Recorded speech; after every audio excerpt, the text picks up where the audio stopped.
Hola, hola, bienvenidos, bienvenidas a un nuevo capítulo de América Dialoga, un espacio de la Fundación Segundo Paso para Nuestra América para comprender este continente en disputa. Y hoy de nuevo, desde este continente, en esta resistencia, en esta lucha por América Latina, siguen siendo los pueblos de nuestra región que siguen alzando las voces en contra de la tragedia que está viviendo el pueblo palestino, producto de los asesinatos diarios, sistemáticos, bombardeos de Israel contra la población de la Franja de Gaza. Y también debemos recordar que se ha extendido toda esta agresión de esta nación ocupante hacia la Cisjordania ocupada. Vamos a hablar para ello y de ello con un experto en tema de Palestina-Israel. Se llama Jorge Ramos Tolosa, aquí está a mi lado. Jorge es doctor en Historia Contemporánea, profesor de la Universidad de Valencia, España, especialista en tema Palestina e Israel. Ha escrito varios libros de manera histórica que nos van a permitir entender en profundidad qué es lo que sigue sucediendo con la causa palestina. ¿Cómo te va, Jorge? Bienvenido. ¿Qué tal? Encantado. Muchísimas gracias. Si te parece, comencemos por lo que ha sucedido en los últimos días. Y estamos observando una serie de cambios en el marco de la institucionalidad que nos dejó la Segunda Guerra Mundial en el contexto de Naciones Unidas. El secretario general de Naciones Unidas condena, denuncia, y lo último es que ha pedido al Consejo de Seguridad de Naciones Unidas en un intento de detener la agresión de Israel contra Palestina, el artículo 99. Entonces quiero preguntarte en este primer contexto, y si revisamos y también me aparece también la historia, ¿cuál ha sido el papel que ha jugado en esta tragedia Naciones Unidas? Bueno, lo primero, muchísimas gracias por invitarme. Es un gran placer estar aquí. Muchas gracias. He recibido una hospitalidad enorme del pueblo venezolano y creo que además su solidaridad con Palestina es también un referente, ¿no? Claro, yo siempre digo en esta cuestión que el armario de la esperanza del pueblo palestino está lleno de discursos, de palabras, de resoluciones, pero está vacío de hechos, vacío de acciones. Hay muchos documentos, muchas resoluciones. Efectivamente. De hecho, la cuestión de Palestina, que es como es oficialmente denominada en las Naciones Unidas, es a la que se han referido más resoluciones de la Asamblea General y del Consejo de Seguridad de la ONU, que son los dos órganos principales, ¿no? Por tanto, es inseparable en las Naciones Unidas de Palestina. Claro, la relación es una relación muy compleja y paradójica, porque si vamos a los primeros momentos, debemos recordar que Palestina fue la primera cuestión compleja y colonial. No olvidemos que estamos ante una cuestión prioritariamente de colonialismo de asentamiento sionista, que empezó a finales del siglo XIX, que tuvo un gran éxito con la creación del Estado de Israel en 1948, pero que 75 años después este proceso de colonialismo de asentamiento continúa vigente, continúa activo, ¿no? Y pretende conseguir el máximo de territorio posible con el mínimo de población palestina. Y esto es fundamental, ¿no? Claro. Aquí permíteme preguntarte a propósito de ello, ir sumando hechos para entenderlo. Y es que en el marco de esta tregua humanitaria a través de Qatar y o de otras naciones, vimos a un Benjamín Netanyahu que se fue a la zona norte de la Franja de Gaza a tomarse fotografías. ¿Crees que es el hecho simbólico que ya se tomarán, que avanzarán hacia esa zona de la Franja de Gaza oficialmente? Oye, yo siempre digo que soy historiador, he estudiado y trabajado mucho la historia y no sé lo que puede ocurrir en un futuro, ¿no? Pero teniendo en cuenta precisamente el pasado, claro, el objetivo de Israel siempre ha sido anexionarse más territorios, conseguir más territorios y sustituir a la población nativa palestina por población judía colona venida del exterior, ¿no? Entonces, claro. Entonces sí existe esa preocupación históricamente hablando, producto de los hechos, de la realidad objetiva, digamos. Por supuesto, pero lo que está clarísimo también es que el pueblo palestino y la población de la Franja de Gaza nunca abandonará su tierra. Eso es algo que está clarísimo. Nunca abandonará su tierra y de hecho no quiere abandonarla tampoco en la Franja de Gaza, porque más del 70% de la población de la Franja de Gaza es refugiada ya. ¿Es refugiada directamente porque fue expulsada en 1948 Claro. o descendientes de las personas palestinas expulsadas que sufrieron la limpieza étnica sionista israelí en 1948? Por Y tanto, que se quedaron con la esperanza, generación tras generación, de regresar a su territorio. y precisamente este mes de diciembre de 2023, hace 75 años que la Asamblea General de la ONU, en su resolución 194, adoptó que el pueblo palestino refugiado tiene derecho al retorno, un derecho a regresar a sus hogares, que es inalienable y que no puede prescribir, pase lo que pase, y que el régimen de apartheid israelí lleva 75 años negando este derecho sagrado e inalienable del pueblo palestino, ¿no? Por tanto, claro, la cuestión refugiada es fundamental. Y aunque no tengan dónde refugiarse las personas palestinas de Gaza, también tienen muy claro que no quieren abandonar sus casas para que se les vuelva a impedir, ¿no?, permanecer en su país. Claro. Y aquí volvemos entonces a Naciones Unidas. ¿Cómo han visto el papel ahora en este nivel de agresión realmente inédito? Dicen, yo no sé realmente si lograrán instalar esa narrativa. Ya parece bastante difícil después de casi 2 meses de ataques de Israel, que esto es contra Hamas. O sea, hay 15.000 personas muertas, hay bebecitos que han sido asesinados, mujeres, hombres adultos mayores, mujeres embarazadas. Es realmente, a nadie se le ocurre pensar que la población civil sea toda de Hamas, que es lo que ha intentado instalar como narrativa en Occidente, sobre todo en Occidente, el gobierno de Israel. Entonces, ¿cómo han visto ese papel de Naciones Unidas?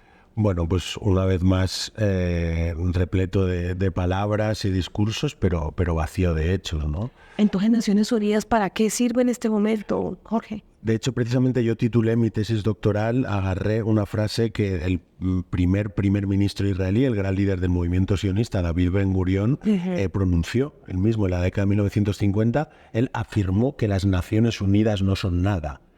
Y ahora hemos visto recientemente cómo Israel ha declarado oficialmente non grata a las Naciones Unidas. Así es. De hecho, Y pide que Guterres renuncie. en algunas ocasiones incluso ha llegado a calificar de antisemita a las Naciones Unidas. Claro, es que es increíble, ¿no? La manipulación de este concepto ante cualquier crítica a los crímenes de guerra y crímenes contra la humanidad, que no solo está cometiendo ahora el régimen colonial israelí, sino que se ha construido y se ha creado a través de crímenes de guerra y crímenes de lesa humanidad. Hasta ONGs anglosajonas, de las más conocidas del mundo, que se dedican a derechos humanos, como Amnistía Internacional, Human Rights Watch, han denunciado que Israel practica el apartheid y es un crimen de lesa humanidad. Entonces las Naciones Unidas tienen un papel prioritario en un deber internacional que la propia Asamblea ha establecido, que es no asistir a estados que cometen violaciones sistemáticas y masivas de derechos humanos. No olvidemos que el Consejo de Derechos Humanos de la ONU ha condenado oficialmente al Estado de Israel más veces que a ningún otro Estado del mundo, el Consejo de Derechos Humanos de la ONU, de las Naciones Unidas. Entonces, claro, efectivamente, son muchas condenas que dan la razón al pueblo palestino, que critican los crímenes israelíes, pero efectivamente faltan activar los mecanismos necesarios para parar los pies a este régimen. Y allí entonces vamos al Consejo de Seguridad de Naciones Unidas y también te lo pregunto. Y entonces, ¿cómo está conformado el Consejo de Seguridad de Naciones Unidas? ¿De qué y para qué le sirve a los pueblos? Si estas 5 naciones y en particular Estados Unidos está detrás de Israel, pues mueven los hilos de esa política. Claro, efectivamente, las Naciones Unidas y en concreto el Consejo de Seguridad y el poder de veto que tienen sus miembros permanentes ha recibido innumerables críticas por su falta de democracia y por la imposibilidad, ¿no?, de realmente ejercer un ejercicio equilibrado y horizontal de todas las naciones del mundo, como sí que podría existir en la Asamblea General de la ONU, pero quien tiene, digamos, el poder ejecutivo y quien aprueba resoluciones vinculantes y, por tanto, teóricamente de obligatorio cumplimiento es solo el Consejo de Seguridad. Pero es que no solo tenemos que Estados Unidos ha utilizado su poder de veto en innumerables ocasiones para favorecer al régimen de apartheid israelí, sino que incluso cuando no lo ha utilizado y cuando hay resoluciones claves en la cuestión de Palestina que se han aprobado incluso con la abstención o el voto favorable de Estados Unidos, no se han aplicado. Y estoy recordando, por ejemplo, la famosa resolución 242 del Consejo de Seguridad de la ONU de 1967, que exigía y exige la retirada israelí de los territorios ocupados en la Guerra de Junio, en la Guerra de los 6 días de 1967. Y es una resolución vinculante, de obligatorio cumplimiento. Pero, una vez más, vemos, ¿no?, como hay discursos, hay resoluciones, pero las Naciones Unidas, porque en el fondo depende del equilibrio de poderes del sistema internacional, y Estados Unidos ha sido clave ahí en negar esa aplicación. Pero entonces ese equilibrio de poderes siempre favorecerá por ser Israel un aliado, o quien Estados Unidos puso para la construcción de ese Estado en Oriente Medio, parece que tiene un poder enorme ante el mundo. Porque mira todo lo que ha hecho, todos los bombardeos, o sea, todos los crímenes de guerra, de lesa humanidad, cabe todo el Estatuto de Roma con respecto a los crímenes de Israel, y lo sigue haciendo. Así que parece como un todopoderoso. Sí, pero ahí, bueno, hay que recordar que ya grandes figuras internacionales, académicos internacionales, expertos en genocidio, como Ras Sigal, además de entidad judía, han declarado que esto es un genocidio de manual, no un genocidio de libro, lo que está practicando el Estado de Israel contra la población palestina de Gaza. También el exfiscal en jefe del Tribunal Penal Internacional, Luis Moreno Campo, que ya trabajó, ¿no?, en los famosos juicios contra la última dictadura cívico-militar en Argentina, también ha dicho que lo que estamos hablando, de lo que estamos viendo ahora, es un genocidio. Pero no solo lo que estamos viendo ahora, sino también anteriormente con el bloqueo, el asedio y el sitio de Gaza, ¿no?, porque está creando las condiciones de un genocidio, por tanto es genocidio. Entonces, claro, yo creo que tenemos, como nos enseña el pueblo palestino, vida día a día y esperanza. Es que yo he visto, ¿no?, la máxima esperanza, la máxima ganas de vivir, las máximas sonrisas y hospitalidad en el pueblo que está sufriendo más, ¿no? Entonces esto es una enseñanza increíble a todas las personas que nos dedicamos a Palestina. Y precisamente hay que saber también que lo que está ocurriendo ahora puede ser un momento clave o un punto de inflexión. ¿Crees? ¿Puede ser un parteaguas? Sí, en el proceso de descolonización de Palestina, porque en el fondo el movimiento sionista y el Estado de Israel es un proyecto de colonialismo de asentamiento que busca el máximo de territorio posible con el mínimo de población palestina, y la lucha del pueblo palestino es la lucha por la diversidad, porque ese territorio, que durante más de 1000 años ha sido judío, cristiano, islámico y de otras minorías, sigue siendo diverso. Al contrario que lo que quiere el movimiento sionista de Israel. Claro, el movimiento sionista de Israel, todos, por supuesto, todos hablaban árabe durante más de 1000 años y compartían numerosos elementos de todo tipo, culturales, comerciales, de todo tipo de relaciones. Y fue el movimiento sionista, desde finales del siglo XIX, el que, como intento de solución a la persecución en Europa,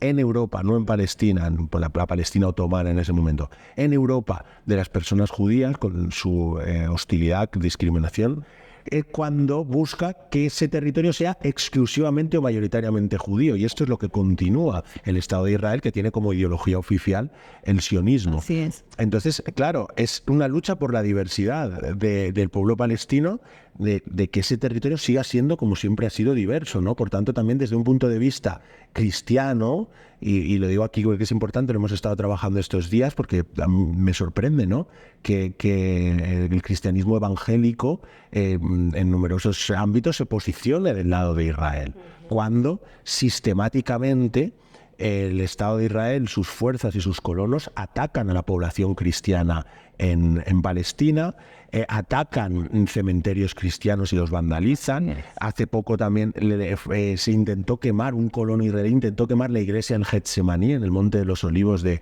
Al-Quds, Jerusalén. Es decir, están escupiendo a monjas. Han bombardeado Israel la iglesia de San Porfirio de Gaza, que es una de las más antiguas del mundo. Entonces, claro, incluso llegó a cerrar un canal evangélico Israel, God TV, hace 3 años. Entonces estamos viendo que, claro, es muy importante esto destacarlo también aquí en Avia Yala, en América Latina, porque una defensa de la cristiandad, una defensa de los valores cristianos, significa defender al pueblo palestino. Y la defensa de la humanidad ante este nivel de acciones tan inhumanas. Es una causa de la humanidad. Una causa de la humanidad, así es. Mira que decías el tema de lo religioso, de la cristiandad, y Israel siempre se ha escudado en el tema religioso. Recuerda ahora, por ejemplo, de hecho, hace unos meses, en septiembre pasado, Netanyahu lo dijo ante la Asamblea General de Naciones Unidas, es que vamos por nuestra tierra prometida.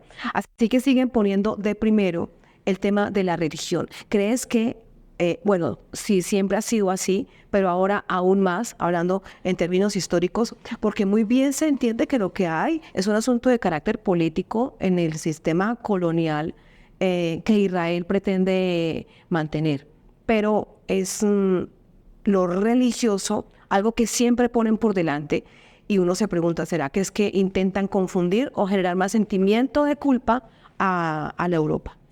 Te agradezco mucho que abras esta cuestión porque es fundamental. La idea clave que también estoy transmitiendo estos días es que ni el sionismo ni el Estado de Israel representan al judaísmo, ni son una rama del judaísmo.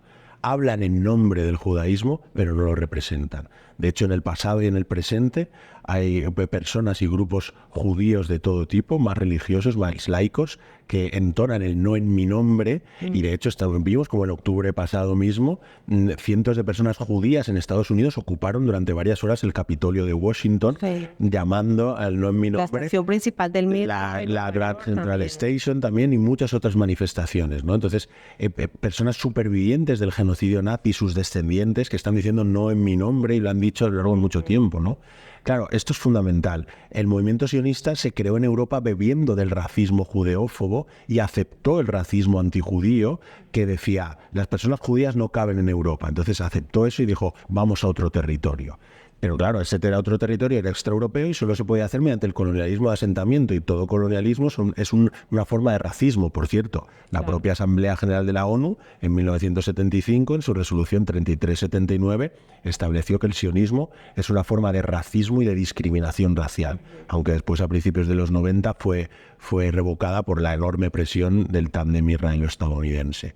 Entonces hay que tener en cuenta que el sionismo solo fue una de muchas propuestas que hubo en Europa para solucionar la persecución y la hostilidad y discriminación que había en Europa contra la población judía. También existió movimientos como el asimilacionismo, el autonomismo o el bundismo, especialmente este último. Era un movimiento obrero, socialista, revolucionario, que buscó una solución a la cuestión judía desde dentro de Europa, especialmente en los actuales países de Polonia, las repúblicas bálticas, y que lo hacía claramente desde un punto de vista antisionista. Decían, no se puede solucionar el problema judío a través de la expulsión o la colonización de otro pueblo, como estamos viendo que hizo el movimiento sionista y el Estado de Israel. Claro, eso también explica cómo es que en Israel, ahora en esta situación tan dramática, vemos una sociedad dentro de Israel llena de odio, llena de rabia sobre el pueblo palestino contra el pueblo palestino. No puede ser de un día para otro, eso seguramente debe ser una construcción de décadas, porque además está dentro de las familias, en las escuelas. No puede ser que dentro de un plantel educativo un profesor o una profesora digan que hay que aplaudir la muerte y el asesinato de los palestinos. Hay algo allí mucho más profundo. ¿Desde cuándo comienza esto entonces? Claro, esto, como todo proceso colonial, comporta el supremacismo del colono y el intento de deshumanización de la población nativa, en este caso palestina, ¿no? Entonces, es muy interesante analizar la colonización sionista de Palestina y el Estado de Israel en perspectiva comparada, siempre con sus diferencias, con sus diferentes especificidades, como por ejemplo la colonización de Estados Unidos y Canadá por parte de colonos blancos, o de Australia y Nueva Zelanda, o la derrota del apartheid en Sudáfrica y del colonialismo de asentamiento también en Argelia por parte de colonos franceses. Entonces, claro, desde ese punto de vista se intenta deshumanizar a la población nativa, pero a su vez todo Estado colonial, como es el Estado de Israel, se crea a través de la violencia y se crea a través del racismo. Y de distintas formas de violencia. Efectivamente, violencia de todo tipo, no solo física y directa, sino también cultural, simbólica, estructural. Lo estamos viendo ahora en la Franja de Gaza, y lo estamos viendo no solo en la población, que desde la cuna hasta la tumba la educan, ¿no?, en ese sionismo racista y supremacista, sino también los propios líderes de la sociedad israelí. Hemos visto cómo ya antes de este último episodio de genocidio en Gaza, en enero de este año, por ejemplo, Bezalel Smotrich, ministro de Finanzas israelí actual, se declaró un fascista, literalmente, por ejemplo. Estamos viendo cómo... Bueno, y el ministro de hace poco que dice que hay que lanzar una bomba atómica a la Franja de Gaza. Por supuesto. Otro que dijo que son animales humanos, las personas palestinas. Otro que afirmó también que quería una segunda Nakba o la nueva Nakba de Gaza, es decir, una nueva limpieza étnica, que lo está haciendo en el genocidio, pero es que incluso antes, ¿no? Porque es importante que destaquemos que esto no empezó hace 2 meses, ¿no? Sino que es una situación estructural de colonialismo de más de 140 años y desde la creación del Estado de Israel de hace 75 años de crímenes de lesa humanidad y crímenes de guerra. Y, por ejemplo, el ministro de Seguridad actual del actual gobierno israelí, Itamar Ben-Gvir, de extrema derecha, fue condenado por incitación al odio racista. Participó en linchamientos, en palizas colectivas contra personas palestinas. Declaró que su héroe, y tuvo su foto durante un tiempo, su héroe era el ultra sionista que masacró a 29 personas en la mezquita de Ibrahim de Al-Jalil, Hebrón. Es decir, estamos viendo que son auténticas personas, ya ni personas, ¿no? Que en su cabeza solo está el odio y solo está en la incitación a la muerte y al genocidio. El sionismo, como toda forma de colonialismo, tiene la muerte escrita en la frente, pero todavía en los actuales líderes israelíes todavía más, ¿no? Entonces, esa sociedad y esa política es absolutamente insostenible. Y todavía ahora más se está volviendo más insostenible, más insegura, están cayendo las inversiones, se está yendo cada vez más gente. Entonces, es uno de los elementos claves para entender que puede ser un proceso, una aceleración del proceso de descolonización de Palestina. Claro, en todo caso no podemos dejar de comprender que detrás de esto también hay miles de millones de dólares del sistema sionista que se mueve por todo el mundo, ¿no? Porque tampoco se podría comprender cómo un pequeño estado que tiene solo 75 años ha logrado tener tanto poder. Claro, esto es A fundamental. sus lazos de distintas partes del mundo acompañándolos. Claro, es fundamental la cantidad de inversiones que ha recibido a lo largo de la historia el Estado de Israel y especialmente a mí me gusta llamar la atención sobre cómo Israel es el principal exportador de armas del mundo per cápita. ¿Cómo es eso? Claro, entonces todas las armas, las tecnologías que se prueban sobre los cuerpos y territorios palestinos después se exportan al mundo. Y hay numerosas empresas y numerosos países que compran estas tecnologías o que compran nuestras armas porque están probadas en combate. Hay un eslogan en inglés, un lema, que dice Testing Combat. Entonces, es uno de los pocos lugares del mundo en el que de forma estructural, a lo largo de mucho tiempo, pueden decir que esas armas pueden ser probadas en combate en tiempo La probaron real, contra el pueblo palestino. que es en Qué Palestina, barbaridad. contra los cuerpos y territorios palestinos. En los últimos meses, las empresas israelíes armamentísticas o las empresas estadounidenses o de otros lugares del mundo con los que trabaja el ejército israelí están subiendo muchísimo en bolsa. El genocidio contra el pueblo palestino es un negocio capitalista para muchísimas empresas. Entonces, es fundamental esto, ¿no? Bueno, lo vimos, por ejemplo, en la tecnología Pegasus, ¿no? Es un programa espía israelí que el Estado de Israel tiene que dar permiso para que se venda y solo lo vende a aliados, pero ojo, también lo ha vendido a organizaciones criminales de México, por ejemplo, donde se han espiado a activistas y a periodistas en México. Se lo compró el anterior gobierno mexicano también, como Estado, para espiar a sus opositores. Ha sido comprado por la tiranía marroquí para espiar al gobierno español y al mismo presidente Pedro Sánchez. Se han investigado al pueblo catalanes, al pueblo saharaui. Los drones israelíes de la empresa Elbit Systems que se prueban contra la población palestina los compra la Unión Europea para vigilar su frontera sur del Mediterráneo. Los compra la tiranía marroquí para vigilar los campos saharauis de Tinduf en Argelia. Es decir, hay todo un entramado de colaboraciones, no solo militares y económicas, pero especialmente militares y económicas, que permiten a Israel cometer este genocidio contra el pueblo palestino. Por eso es tan importante la campaña de BDS, la campaña de boicot, desinversiones y sanciones, que es la mayor coalición de la sociedad civil palestina, que lo que nos está pidiendo es que investiguemos y terminemos con todo tipo de colaboración y todo tipo de complicidad, no solo militar y económica, que por supuesto es urgente. En España estamos desarrollando ahora una campaña por el fin de la compraventa de armas a Israel muy importante, y esperemos que se pueda extender a muchos otros países, sino también investigar todo tipo de colaboraciones académicas, culturales, deportivas. Por supuesto, aquí en Venezuela diplomáticas no existen, por suerte, pero otro tipo de relaciones. Claro, pero otro tipo de relaciones se deben investigar y saber, porque Israel basa su impunidad y basa sus crímenes en todo este entramado de complicidades que existe. En todo ese poder. Y nos hablabas de Pedro Sánchez y el gobierno español. ¿A qué crees que se debe? Bueno, es pregunta de análisis político, pero no puedo dejar de hacerla. ¿A qué crees que se debe este cambio de postura que ha ido tomando poco a poco, de a poquito sin duda, pero un cambio de postura evidente de Pedro Sánchez con respecto al genocidio en Palestina? Ahí hemos visto masivas movilizaciones, no sé si también es esa expresión de los pueblos como forma de presión popular que empieza a cambiar un poco, a girar un poco en materia diplomática en Europa. Pues la verdad es que es una cuestión compleja, ¿no? Porque claro, si se tiene en cuenta la Unión Europea o el contexto de la OTAN, las críticas, ¿no?, que ha realizado Pedro Sánchez son mayores, ¿no?, que las de cualquier otro presidente del gobierno o primer ministro europeo o del Atlántico Norte, pero aún así son muy tímidas y son muy suaves, ¿no?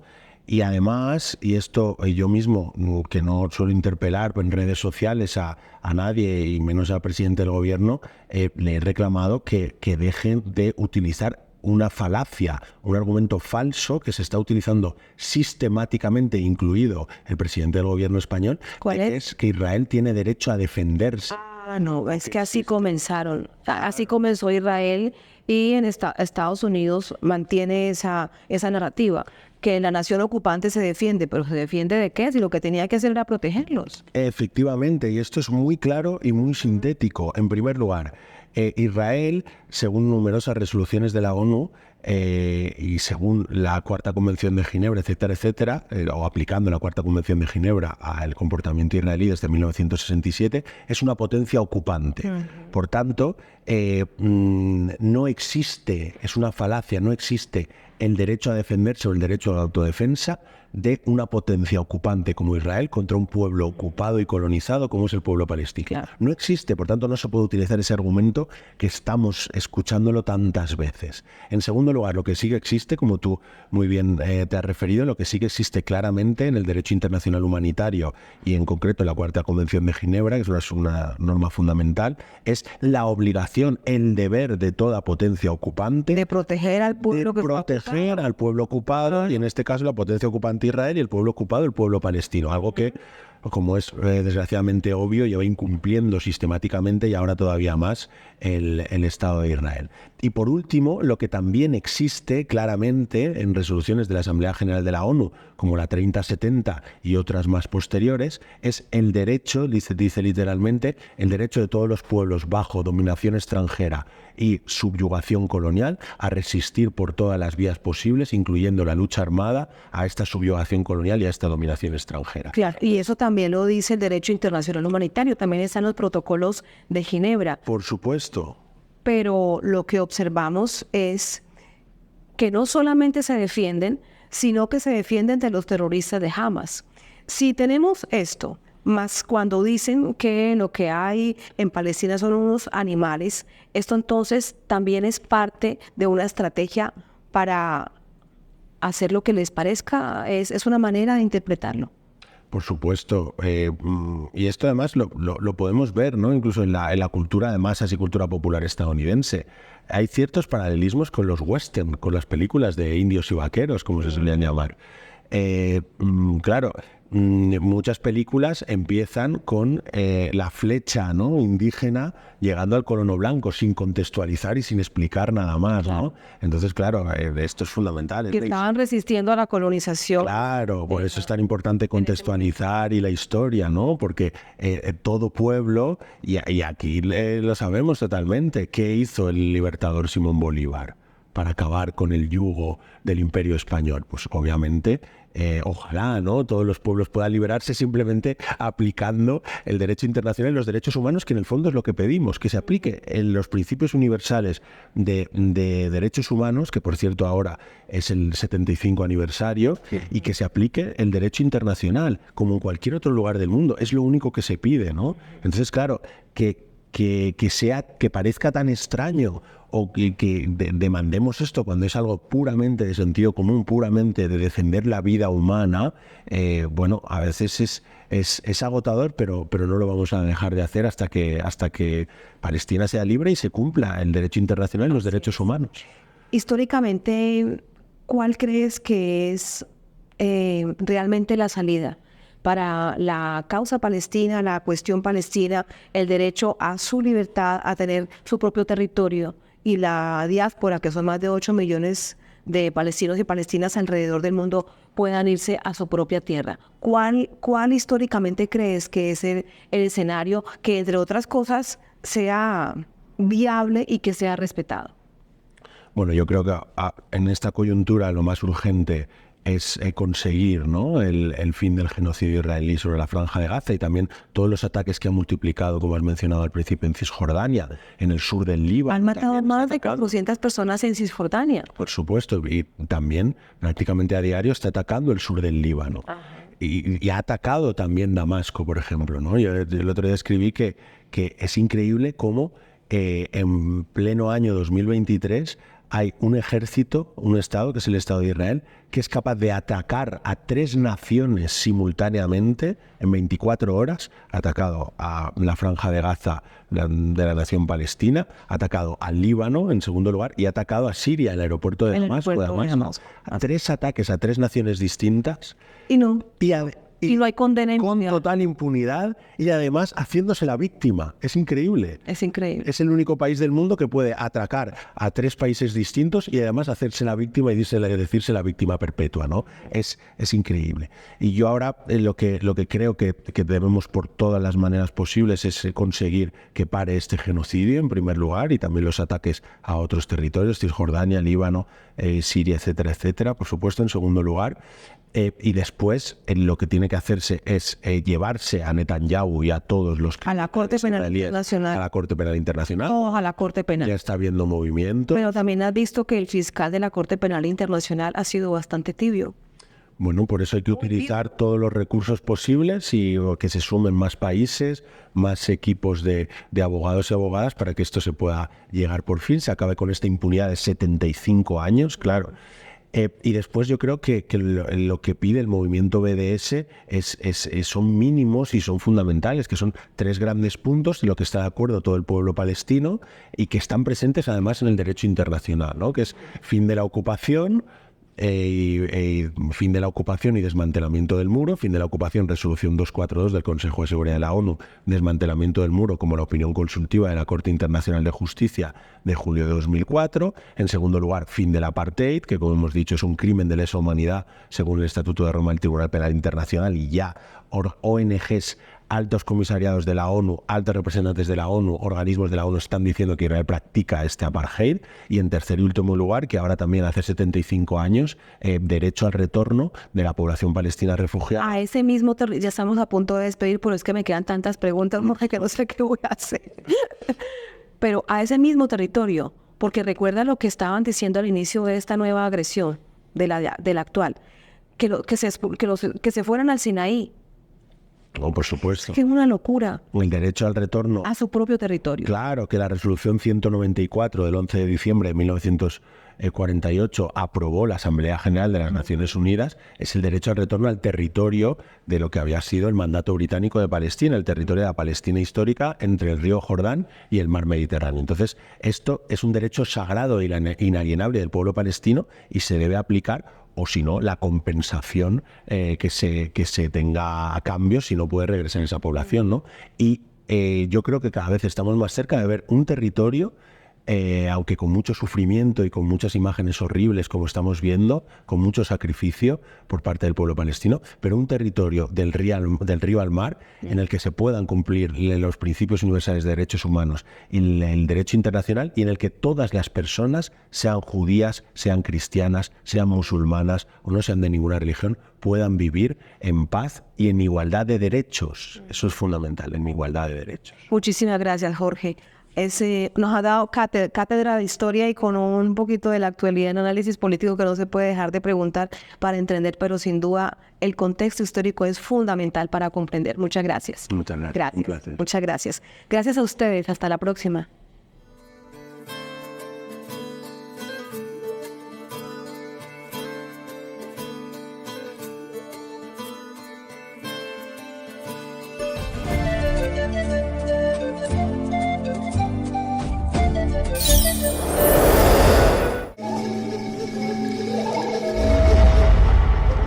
Segundo paso para nuestra América.